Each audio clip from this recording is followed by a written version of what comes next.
Do you wish you could quit teaching and start working from home so you could spend more time with your babies?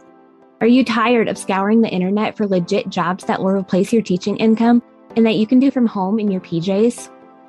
Hey mama, welcome to Ditch the Classroom. I know you're over there Googling jobs for teachers, legit work at home jobs, or start a side hustle, yet you can't figure out how to take that first step toward quitting teaching.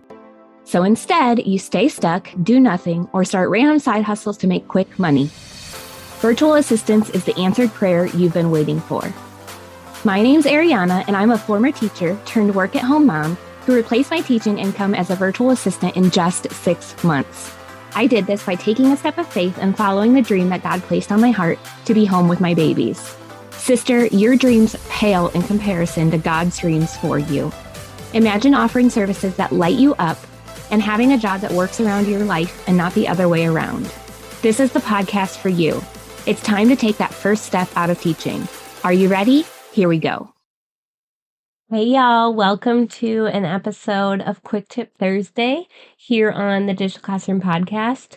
Today's question that I got is, what do I need to do in order to even become a virtual assistant? So I'm going to give you 5 things that you must do when you are first looking into becoming a virtual assistant. So step number 1 right off the bat is to choose what services you want to offer. There are seriously over 100 different services you can choose from, and I want you to make sure that you're not just picking something you know how to do, but that you're picking something that interests you. Even if you don't know how to do it yet, you can learn, but I don't want you to just pick something you already know how to do, but that doesn't light you up, because if you do that, you're just going to find yourself down the road feeling in the same stuck position as you have felt. So even if you don't know how to do it, you can learn and you can start figuring it out. Pick a service that you think will light you up. And if it ends up not lighting you up, you can always change it later. All right. So step number 2 is to choose your niche. So when you're thinking about what types of businesses you want to work with, this can start out more broad. Maybe it just starts with mom-owned businesses. But I do want you to try to narrow this more over time, because when you narrow this and get more specific, you can talk more directly to your ideal client's pain points, speak their exact language, and talk to exactly what they're struggling with. And then they're going to see that and be like, oh my gosh, she gets me. I need to hire her. Okay.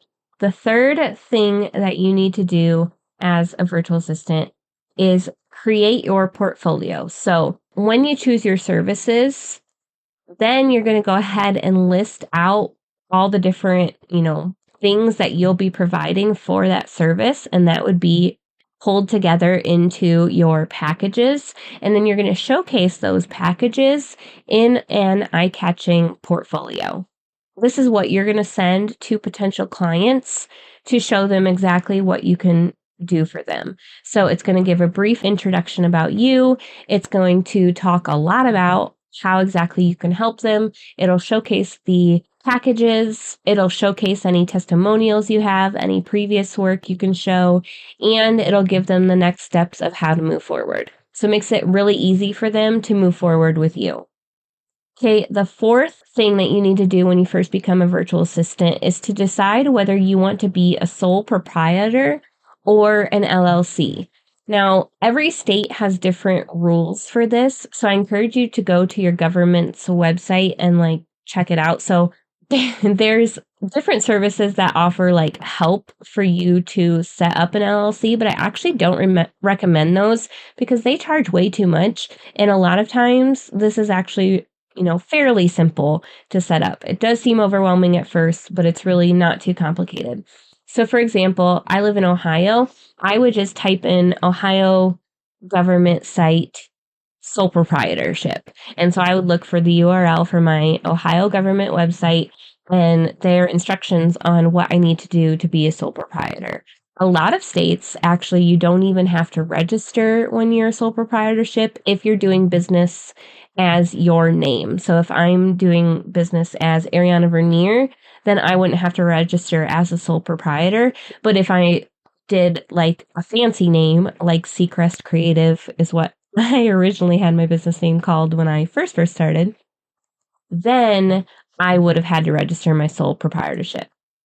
Okay, but the difference here between sole proprietorship and an LLC, with sole proprietorship, yes, it's cheaper. It can even be free when you register, but it doesn't give you as much legal protection. So if your client had a dispute with you, decided to sue you, which is rare, but could potentially happen, they could come after your personal items. So like your house, your car, those kinds of things. With an LLC, you are legally protected where if they did sue you, they could only come over what your business owns and not your personal property. So they couldn't come after your house or your car. Okay. So LLC really is not super pricey. It depends on the state again, so you have to look that up, but it is something to consider. Generally, what I recommend is to, get that first client, get some money in your pocket, and then right away register for that LLC with that income. Okay, that way you're protected and you don't have to worry about it anymore. Okay, the fifth thing that you need to do when you first become a virtual assistant is to have a contract template in place. So you want to make sure, again, you're legally protected with your future clients. And it's easier to have this set up from the beginning. That way, when you do land a client, you already have it ready and you just go and plug and play the services you're offering for them, their information, the dates, the payment, and all of that. And it will literally take you like 10 minutes if you already have that set up. Okay. So real quick, let me recap those 5 things that you need to do when you first become a virtual assistant. Number 1 is choose what services you want to offer. Number 2 is choose your niche. Number 3 is create your portfolio. Number 4 is decide between a sole proprietorship or LLC. And then number 5 is to have a contract template ready.